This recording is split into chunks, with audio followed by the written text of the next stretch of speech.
So this is Barbara Harper. I love Barbara. Everybody loves Barbara Harper. I'm so honored that you're here.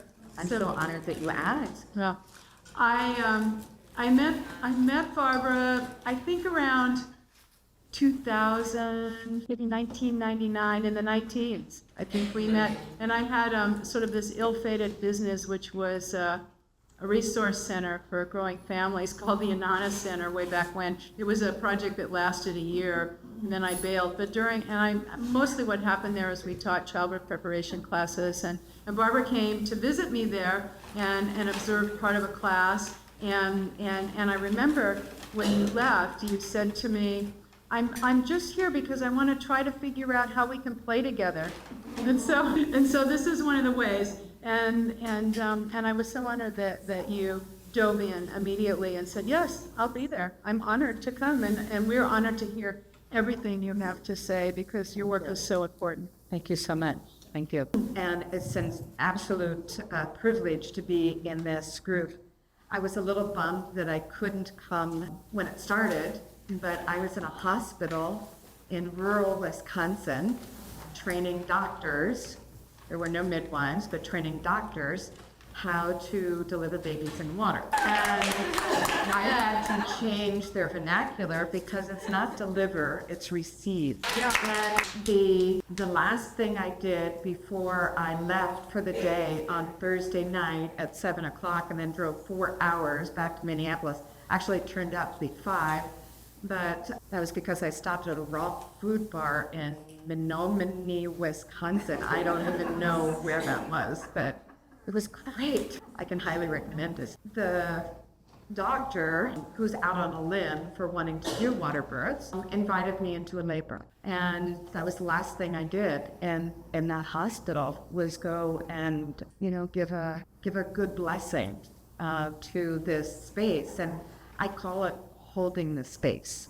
And I want to talk about that very first thing this morning, holding the space. All the video and that I'm going to use and all the photographs are used with permission. You'll find this statue in Frogner Park in Oslo, Norway. And Frogner Park, I lived in Norway when I was 17 years old. I was a nanny. And mostly we get Norwegian nannies to come over here. Well, I was an American that went over there. And the first time I left the farm, so to speak, and I go to Frogner Park and there's all these statues and they're completely naked from birth to death. And the women in Europe in 1970 take off their clothes and the children run around naked. And I just came from the farm and I'd never seen anybody naked except my mother and father. And so it was a little bit of a shock, but I look at this statue and I think, why do we call our species the human race? What does race have to do with it? And we can put as much as we want into that statement. What does race have to do with it? Are we on a race to accomplish something? We were on a race to the moon. We were on a race to get computers into every home and in every hand, and now they're going to be on every wrist. And because human beings are not in a race, we need to be in an embrace. So I have retitled it, thank you very much, The Human Embrace. And that's what holding the space is about as well. So holding the space also says that anybody, the doctors that I just trained, that the midwives that I bring into my workshops or that come in, the nurses, the OB nurses, anybody who's with a mother and a baby, whether that baby is in the inside or in the outside, is a guardian. And guardian doesn't mean, well, what does it mean? Throw out some things that guardian means to you. Let me hear it. Protect. Okay, we got that one. We use repeat what people say. Okay, yeah, protector, definitely. What else? A what? Advocate. Advocate, absolutely. Nurture. A nurturer. What else? What else comes to mind when you think guardian? Angels.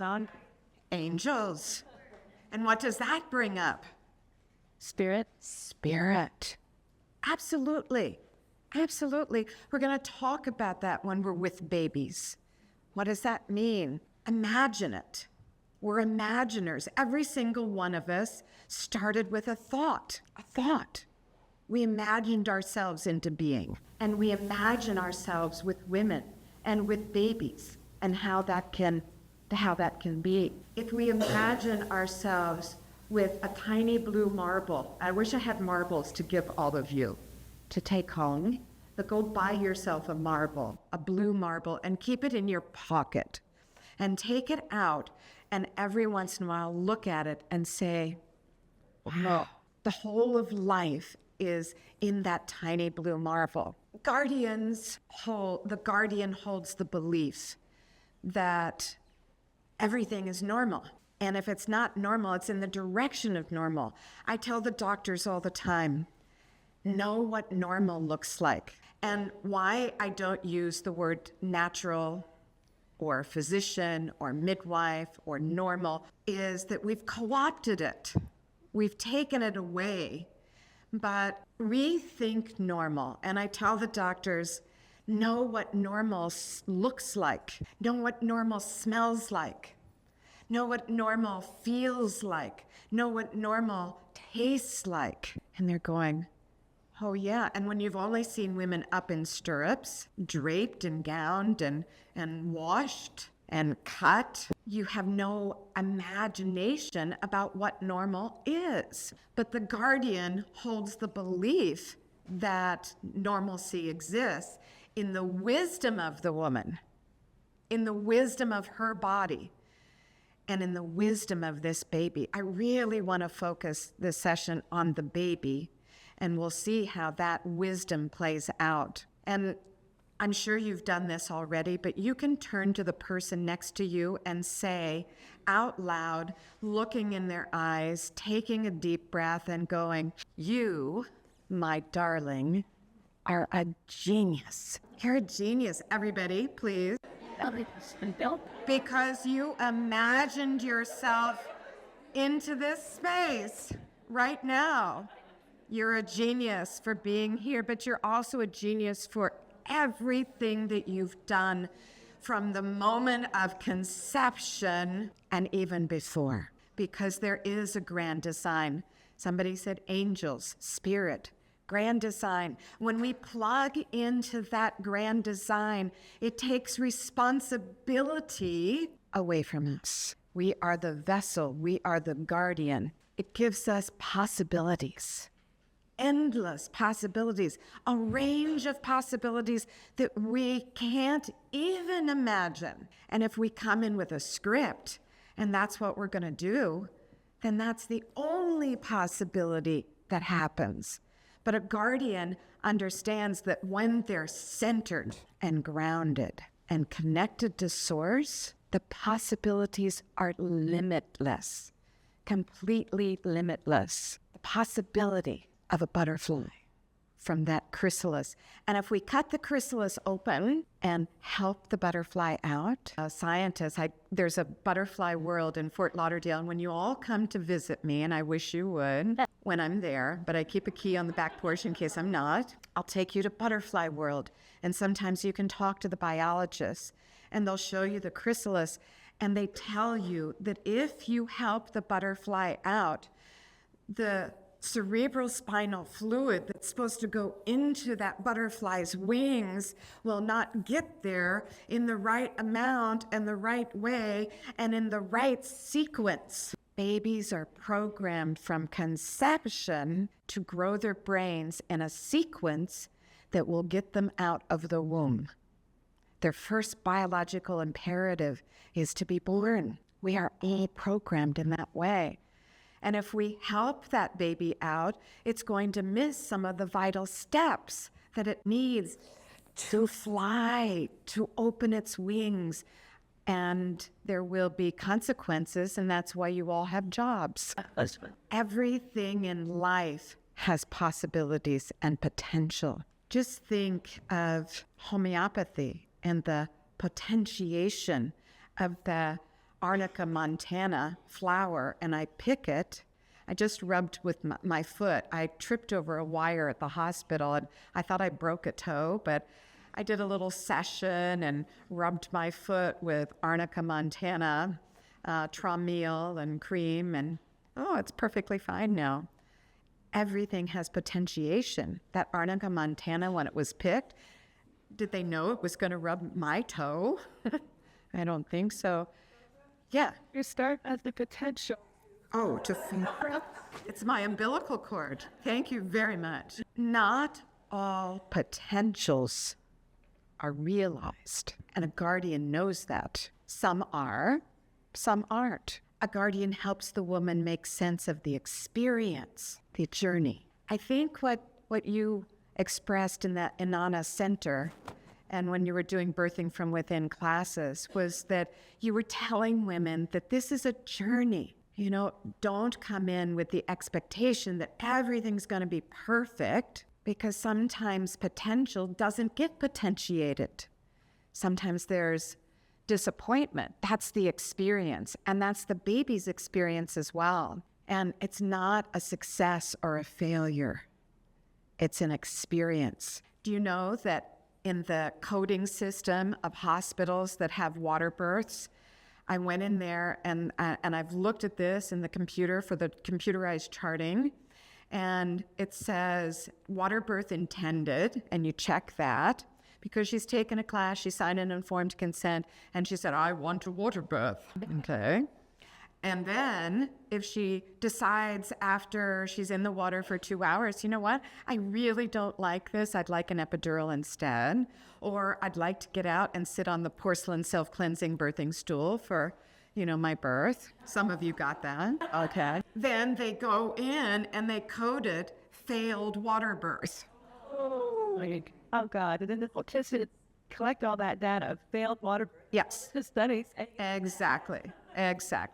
And so I told the doctors who were putting these things in, please disable that and put in that women desire a porcelain self-cleansing birthing stool birth, and when they don't achieve it, it's a failed toilet birth. So they might take a shit on the floor instead of on the toilet. Is that a failed shit? I'm sorry. There are no successes or failures. We are the guardian of mysteries. Mysteries. What's your definition of a mystery? Like so. Unknown. Unknown, but is it? For me, it's a mystery is not something that we don't understand. A mystery is something that has continual understanding. Every day we learn something new. Every single day we learn a new fact.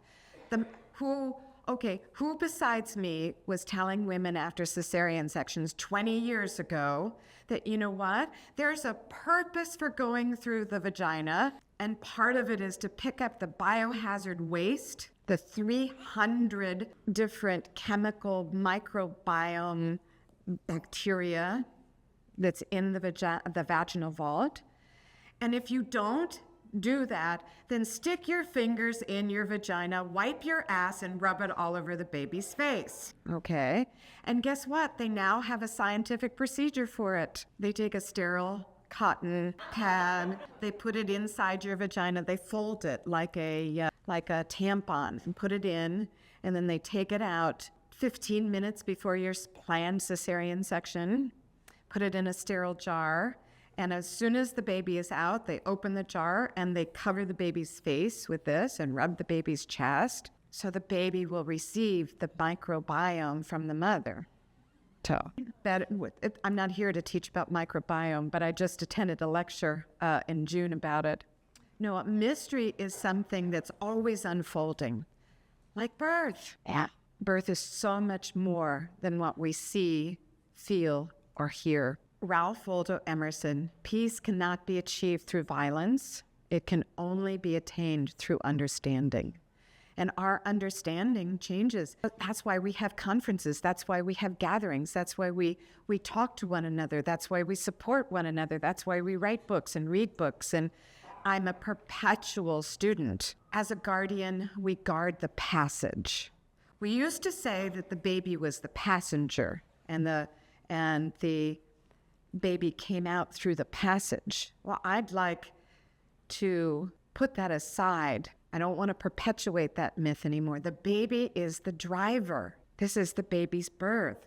The baby has an expression to make, and the baby is thinking, feeling, knowing, and expressing that even in the womb and making decisions in the womb. And then what we do to that baby is how we guard the passage, whether the baby's going to have a craniosacral insult, whether the baby's going to have one of their 12 cranial nerves damaged, whether the baby's going to have the proper sequence of its neurological reflexes honored instead of pulling, yanking, or push, push, push, push, push, making this baby come out before it's supposed to. We are the guardian of passages and helping her find the power within, not the control over. Big, big difference. Finding and accessing her guardianship for this birth. We get to witness the becoming. Birth is not about doing. I actually hate the word doula because when you hear it, you think do, do, do, do, do, do, do, do, do, do, you know? And it's more about being. So I had coined the term, you need to be a bila, until one of our friends in Holland, Jackie, raised her hand in a workshop and she said, there is this word in South Africa. She has this beautiful South African accent. She was raised there. And I can't remember whether it was Swahili or one of the other tribes. But she said, when you come into someone's home, let's just call it Swahili at the moment, they open the door and they look at you and they go, oh, Dula. The translation, just be yourself. My home is a place where you can just be. You can Dula. So I'm co-opting the term. You are now doulas, witnessing the becoming, the emerging. Birth isn't about taking the baby out. It's about emerging. Just like the butterfly out of the chrysalis, just like the flower out of the bud, just like the bird out of the egg. It's about emergence, not emergencies. It's emergence. And it's about valuing the journey. No matter what the journey was, we have to suspend our judgment over that's her journey and this child's journey. That's this father's journey. The thing with dads that we always forget is they had the same journey. If we find a father that was raised, conceived in a petri dish and raised in a test tube, and now the Japanese are experimenting with artificial wombs for premature babies, and they are aquariums, thank you very much, okay, then every dad had a journey, and we need to access and value it as well. We have to see the whole picture, not just a small part of it. So I asked the questions, what would life be like if we did all start from a deep sense of trust, from the moment of conception? What if we were able to express our soul purpose? What if we were able to live in harmony with all life on this earth? Get out your blue marble and look at it. And what if we actually understood, if there was if I could click my heels, and if I had ruby slippers on, I would click my heels, and with my fairy godmother magic wand, I would make it an understanding that all chronic illness, all mental illness, all addiction begins in the womb. And I don't want anybody to be guilty over that. Because as Bruce Lipton says, you're not responsible until you're responsible. So let me give you a few things to be responsible about. Most of us walk around saying, I'm smiling because I have no fucking idea about what's going on. Because we're not centered, grounded, and connected to source. Because when we are, we get inspiration, intuition. The purpose of our life is to be happy. Tell that to the drug manufacturers who are happy with, what is it? It's 1 in 5 children under the age of 12 are on mood regulators. It might even be 1 in 3. No. Yeah, yeah. And there's never been more childhood suicide under the age of 10 in all of human history than there is now. The purpose of our life is to be happy. And if children were designed with parents in mind, they'd be programmable. It says, wake up the baby every day at 7:30, put the baby to sleep every day at 7:30 p.m. Well, I have news for you. We can and do program our children during the primary developmental period. We program them for, I'm going to summarize this at the end, but we program them for connection or separation. And when we are separate, we have this idea that things happen to us, that power comes from outside of us. There's an us and a them instead of being in the human embrace. And when we are in connection, there is unlimited possibilities, everything that we talked about for being a guardian. And we are one with every cell in our bodies, and we know our place. We're able to experience life at a higher vibration. Which one do we want? Well, the primary developmental period, just to define it, begins before conception. The conception act is the first meeting of soul and gene expression, the conception act. And that conception could be either out of love or struggle, fear or wholeness and completeness. And that leaves a genetic marker on the baby. Now, when somebody at the Pre and Perinatal Psychology Association, it used to be called PANA of North America, now it's APA, suggested that we might have conception trauma, I go, give me a break. Isn't birth trauma enough for you? And now we have to think about conception. But there is that meeting of the before the zygote is or the blastocytes divide. There is that meeting. Pregnancy is influential. The birth event itself sets the thermostat for how this baby is going to deal with stress and create resilience. Resilience. Is the birth event rushed, hurried, a train wreck? The first hour, well, I actually call it the first 3 years, but we'll get to that in a minute. But all the time I'm asked, well, how long should the baby stay on a mother's chest like this after the birth? And I said, till college. And so to put it in perspective, one of my heroes in the world, his name is Jorge Lomelli, and he's a pediatrician in Culiacan, Mexico. And Jorge came to the 2007 Gentle Birth World Congress here in Portland. And at the end of that Congress, he took the water birth certification course. He spent time with Niels Berkman, with Sarah Buckley. That was such a good class. Oh my gosh. And he cried. He came to me. He bought 2 tubs and took them back to Culiacan. But as a pediatrician, he went back and eliminated nursery.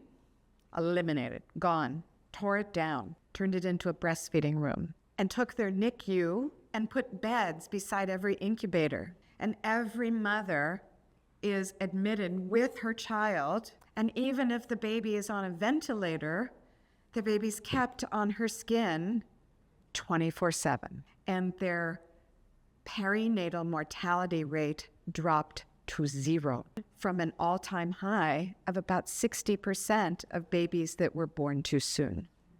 From 60 to 0. So he's my hero. So what is there for a normal vaginal birth at that hospital in Culiacan? 6-hour minimum. Nothing is done to the baby. Nothing is done to the mother.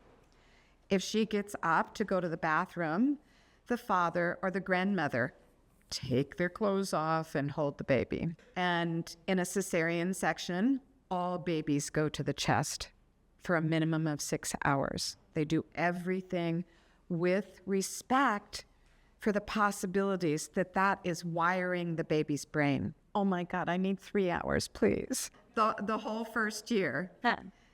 So I've already said about conception, it's the first neurological, psychological, and social activity of you as a new human being. And was it unconscious survival or intentional creation? From conception to 20 weeks, the DNA is in charge. So what you received from your mother and your father, the neurons or nerve cells are created, and then the neurons start migrating and dancing and connecting with other neurons. And they lay down 6 layers on the cortex of the brain, and the other ones clump together and form what we call nuclei. And by 20 weeks, every basic building block for your body has already been created by 20 weeks. From 20 weeks on, over 100 billion neurons are produced by 2/3 of the way through the pregnancy. And at birth, half the neurons are trimmed back. It's like this jungle overgrowth, and the brain goes in and goes slash, slash, slash, slash, slash. And you know what? The things that weren't nurtured in your brain during pregnancy they're gone. Because neurons that fire together, wire together.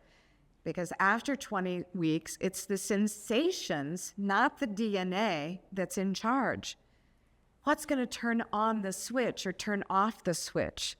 It's going to be the sensations. Where do the sensations come from for the baby in the womb?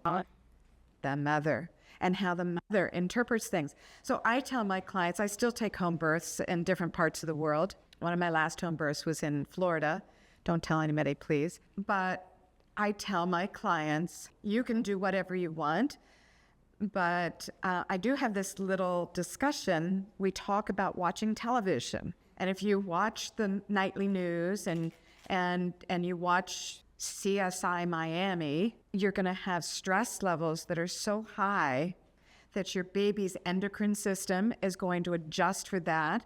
And its pituitary and its adrenal glands are always going to be pumping out cortisol because your brain does not know the difference between reality and imagination. And so if you watch Miami CSI or CSI Miami, whatever it's called, through your whole entire pregnancy, by the end of that 9 months, you will have witnessed 600 murders. So I tell my clients, you can do whatever you want. It's fine. But your circuits wire themselves together. So if you are going to watch CSI Miami, after the show ends, you put your hands on your belly and you tell the baby, it was just imagination. You're perfectly safe. Nobody's going to murder you when you come out. No.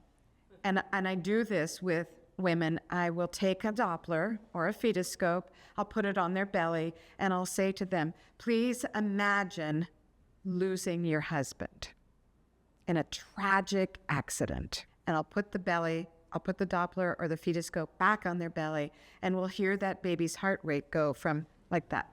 Just imagining her grief, her sadness, her terror. Okay, now fast forward to Palestine or Israel or Afghanistan or Syria, anywhere there is in the world. And what are those babies? How are they wiring their brains? Oh, we must move on. Oh, and by the way, then I tell her to put her hands on her belly and tell the baby, everything's fine. I was just imagining it. Babies respond. Babies' brains wire from the sensations, and neurons that fire together, wire together. They get all excited. I'm going to be a kidney. Wow. We're going to be testicle. We're going to be a vagina. They get excited about it. I'm going to be in the gut. And you know, we have more neurons in our gut than we do in our brains. And there is a connection to autism, to the gut microbiome. Yes. Am I running around too much? Genetic development is tied to the mother's thoughts, actions, and feelings. The fetal blood flow, that's how babies grow. So the driving force of creating brain networks is sensation. But even with all that, babies are so smart because they develop resiliency. And sure, she can watch 6 episodes of Miami CSI and nothing horrible is going to happen because she's in a loving relationship. But if she's abused and doesn't want the pregnancy, would rather not be pregnant, then this baby is going to have a death wish. And then if she goes into the hospital and has a planned cesarean and the baby's separated, and we put one insult on top of the next insult on top of the next insult and give them 30 doses of immunizations within their first hour or a few days, and cut off their dick with a circumcision, so they're not gonna trust the world. Dr. Gabor Mate, if you haven't listened to him, look him up online, watch his videos, read his books. He runs a free addiction clinic in Vancouver, BC. Go up there. I think he thought I was a stalker because I kept leaving message after message. I went to Vancouver to get an appointment. I just got on a plane and went to Vancouver. Of course, I taught a workshop while I was there, but my purpose was to get an interview with Gabor Mate. When the body says no, we stuff our feelings from the womb on, and then our body just says, nope, not doing it anymore. I'm going to exhibit signs and symptoms of hypertension, diabetes, chronic illness, palsies, you name it. And he runs the free addiction clinic so that people will come in the door to get their drugs of choice so they can get counseling. And he sits them down, and the first thing he asked them was, what is your relationship with your mother? What is your relationship with your father? Okay, it's time to take a breath. Just a pause. Now turn to each other and say, I love you. Whenever you feel it's spiraling out of control, center, ground, deep breath, love yourself. I love you. Connect to source. Labor is necessary to prepare the baby for life outside of the womb. There's so many things that happen in the baby's brain. Remember, the baby's the driver. And without the labor process, the baby experiences problems in newborn transition. What does the baby have to do in transition? Well, we've been so focused on that first breath that we forget that the baby has to get its capillaries filled in its entire body.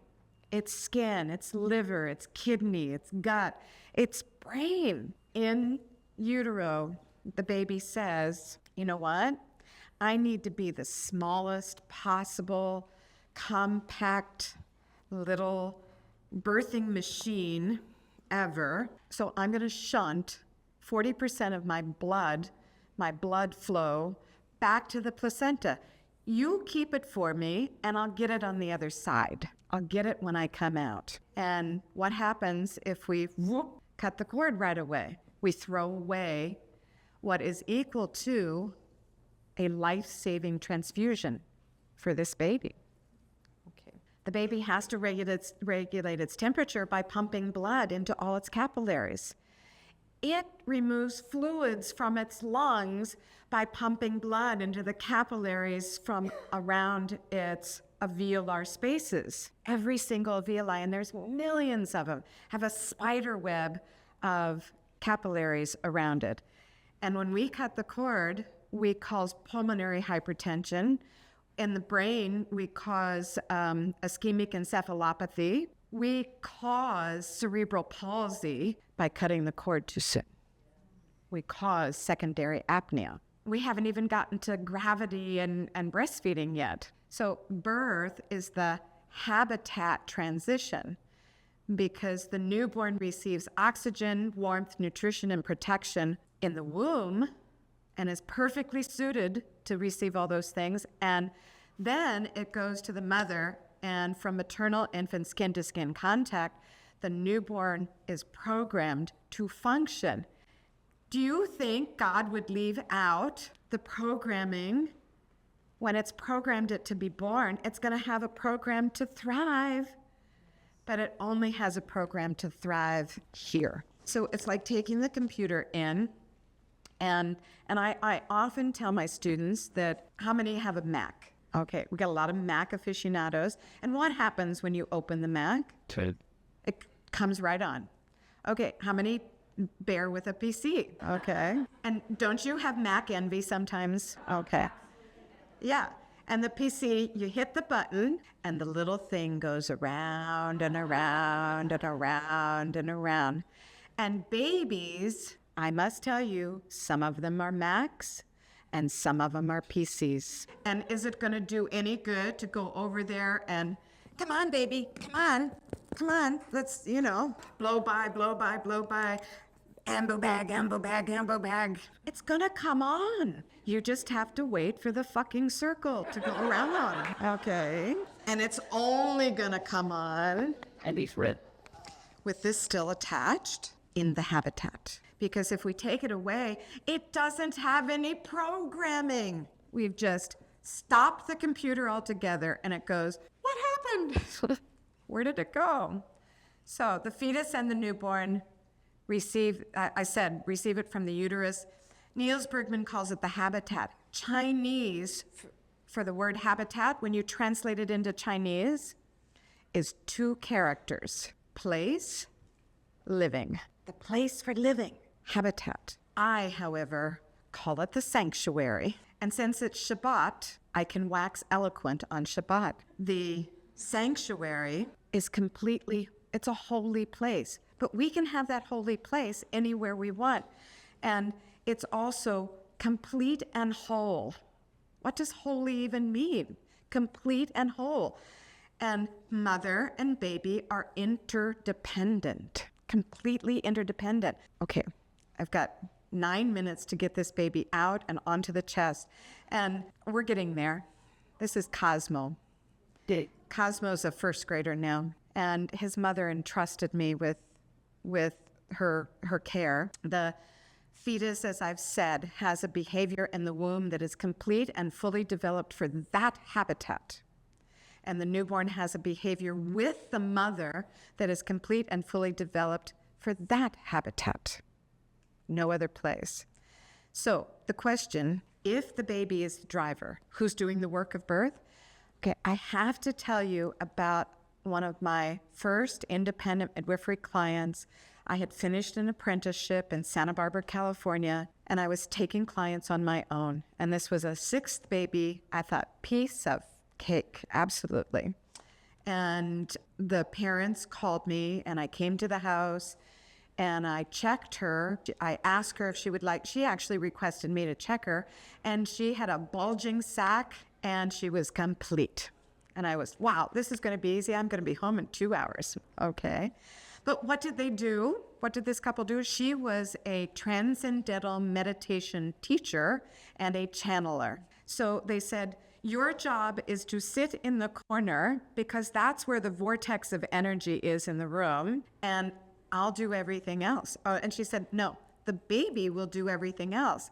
Okay, mind you, I had seen hundreds and hundreds of births in the hospital, and I'd even seen some very natural births in a hospital in a little place called Le Lille and one in Pithiviers, France.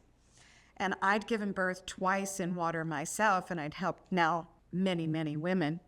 But she said, I'm not even allowed to touch her. I can't even come over. I can't do a blood pressure. I can't listen to the baby. No. I had to be a guardian. I had to sit in the corner, hold the space, and let her do what she wanted to do. And not only did she just spread her legs open, she went in and did this meditation, this induction. Her induction was like this. We should do these inductions. Now that's what I call an induction. Cut. And she went into this deep space, and her belly rose and contracted, and she didn't flutter an eyelid. She didn't grimace.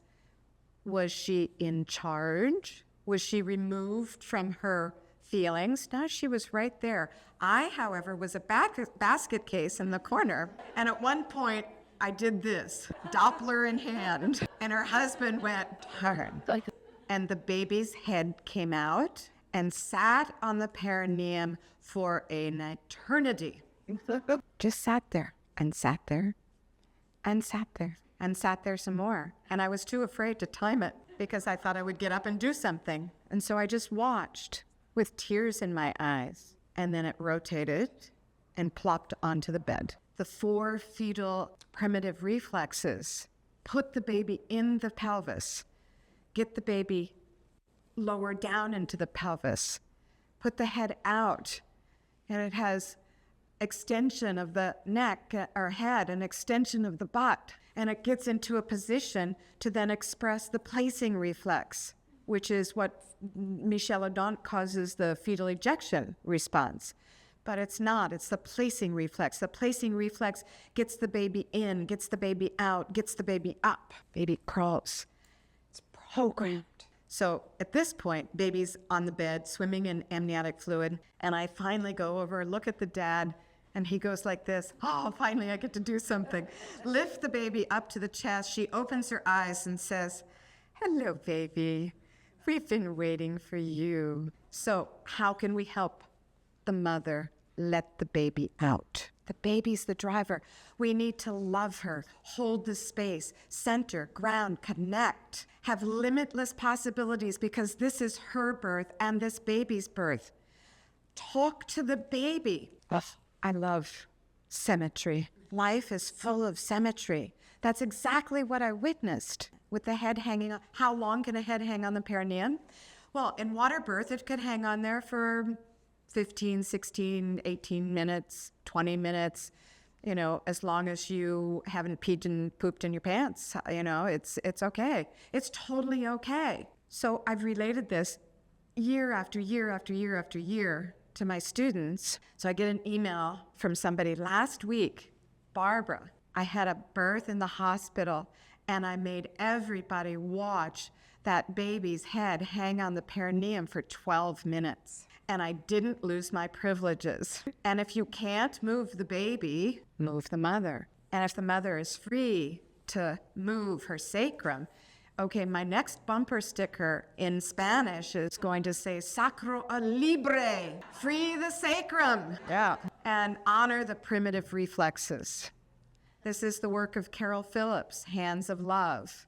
You can watch the video, but the asymmetric tonic neck reflex, when the baby does this, then it turns its head. It turns its head first, and then everything else follows. And it gets down into the pelvis. Planned cesarean babies don't have that. Planned cesarean babies who have a retained asymmetric tonic neck reflex have a higher rates of SIDS because they cannot lift and turn their heads. Planned cesarean babies that have any baby that has a retained asymmetric tonic neck reflex is at a higher risk for sudden infant death. And that's why we have the back to sleep policy, because we force so many babies out before they have gained this reflex or expressed this reflex. Sally Goddard, great book, Reflexes, Learning, and Behavior. We have to look at that as a possibility. The galant reflex affects our hearing. When mothers, holy shit, when they vibrate their voice, they're vibrating their pelvis, and they're opening their perineum, and it affects the baby's hearing. And what I described, the Perez reflex, results in head and sacral extension, and the baby gets rid of everything in the urogenital tract, and it poops at that point, and then the walking postures is the placing reflex. Sorry, I have to go. Persistent ATNR, the child walks like a robot because it can't cross midline. It has no vestibular stimulation, and it has trouble crawling, reading, writing, and spelling, no cortical dominance, hesitancy in all movement. They can't kick a ball. And so they get called clumsy. They get called retarded. They get called, from all their friends. And it's not a learning problem. It's a physical problem. And that's what you do to correct these. You don't even know what you're correcting when you see a baby after birth. You're preventing this. Thank you. You think these are goddess pictures? These are birthing pictures. This is a position that opens the pelvic outlet 25% more. Blandine Calais-Germain, in her last book, Preparing for a Gentle Birth, upright on your knees, brings the weight of the baby forward, allows that to open up. just like this lady. She's a birthing goddess for sure, and a tattoo artist. When her eyes meet the baby's eyes, the baby's brain starts registering, especially in the cingulate and in the amygdala, 22,000 neurotransmitters a second that says, I'm in the right place, I'm doing the right thing, and it's the right time. You're all familiar with the word mazel tov, or the greeting. Mazel tov. Well, it's a contraction of 3 sentences in Hebrew, and the first letters are M, Z, and L, mazel. And M stands for I'm in the right place. Z is I'm doing the right thing. And L is it's the right time. Mazel tov. Tov means good. It's a good thing that you're in the right place doing the right thing at the right time. Mazel tov. Because after birth, the events are determined by the baby stimulating the mother. And they have this wonderful ecstatic hormonal cocktail going on that Dr. Sarah Buckley says in the minutes after birth, both mother and baby are suffused with this brain and body that are just dripping in love and transcendence and excitement and tenderness. In all mammals, the newborn is responsible for initiating breastfeeding, not the mother. You can be unconscious, you can be in samadhi, you can be in the forest, laying on the floor. Your baby will crawl out, attached to a breast, and your placenta will follow. So why do doctors and midwives get paid? Because they're guardians. And guardian doesn't mean necessarily protection, but it's that holding the space for her to do what she needs to do. Attachment begins immediately after birth and can easily be disturbed by any intervention. The newborn may appear helpless, but displays an impressive and purposeful motor activity, which without maternal assistance brings the baby to the nipple. You have to watch whose nipple it is. Yeah. So it's a huge paradigm shift when doctors get this in hospitals. I stood before the largest medical school in India, in Mumbai, India, and room packed, floor to ceiling practically, standing room only. And a resident's hand goes up. It was mandatory that they come to this session. And a resident's hand goes up and said, "But this is not what we're being taught." And the head of the medical school stands up in front of all of his students and says, "If Barbara Harper says that we must change, then we must change." It's paradigm time. So we think that we want the baby to cry, but sustained crying is detrimental. It's a sign of distress. It creates neurotoxins, and it impairs lung functioning and jeopardizes the closure of the foramen ovale. This is why babies remain sick and in NICUs. And the cascade separation causes protest, despair response. Early interpersonal events, both positively and negatively, impact the structure and organization of the brain. How do you want your babies to be wired? You are in a healing profession with your hands touching those babies, no matter how they came out. You can help rewire their brains because you can demonstrate coming from love and holding that space to feel a cranial pulse. I'm trained in the Gillespie method, and I work on babies all the time. And you hold that space, and then they talk to you. Mother-baby separation is, as I said in the beginning, we're either moving towards connection or towards separation. And separation is measured in minutes. Separation triggers stress response, which produces continued brain susceptibility. And separation is a violation of an innate biological agenda. Baby's programmed. That is not my mother. So I'm sorry that this is just the tip of the iceberg. I promise that I'll put on a workshop someday called Embracing the Miracle, and it'll be 4 days. And when I do teach that, my last one was in June in Lisbon, Portugal, and it was a life changer for the midwives and the doctors that were there. It's easier to build up a child than repair an adult. So our ability to work on infants as craniosacral therapists and to facilitate gentle births is just phenomenal. So childbearing is not about birthing a baby. It's about becoming. And at any time, you turn to your baby and just say, I'm sorry. I had no intention for this to happen. I understand how you feel. I appreciate you. I forgive myself. And it's not about you. Look at that baby and say, I take responsibility for this.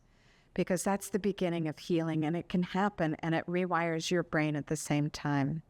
Because fear and love cannot coexist. They can be consciously created, however, and intentionally changed at any given moment. And Dr. Martin Luther King said, it's the time is always right to do what is right. And I throw in there that you're not responsible until you're responsible. And guess what? Today you're responsible. It's her birthday today, by the way, that baby. Oops, same picture. Thank you.